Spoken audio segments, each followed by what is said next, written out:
Independent agencies will come here and pretend more often than not that they are doing their work independently. I'm telling you, as somebody who has been in those agencies, that unless as an individual you have the wherewithal to resist and do your work correctly, very few manage to do that.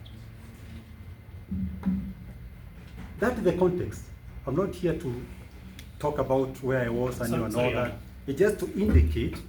Sorry, Your Honor, we are forced to object once more on the question.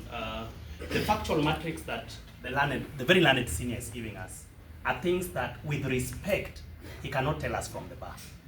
We would believe him, and I know he's a very truthful man, but for us to believe what he's telling you to believe, let him give us an affidavit of those facts so that we're able to respond to those facts. Without that, we humbly plead again. We humbly plead that he gets back to the case and not tell us the other things that are factual and there's no affidavit. We plead with him.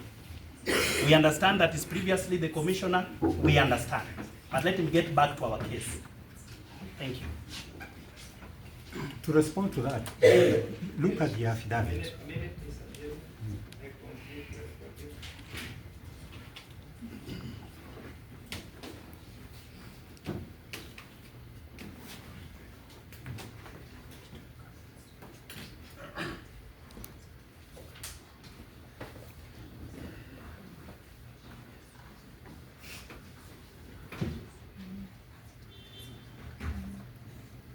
Your Honor. Mr.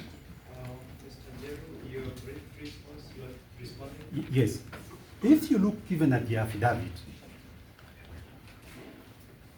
they've made general averments. To start with, problem number one, they served us in an affidavit this morning. What time did they expect us to respond to that affidavit? We know what is the trick. That it is designed in a manner that will expect us to make an application for adjournment so that you can file an affidavit. And in the meantime, the accused person continues languishing in custody. We know those tricks.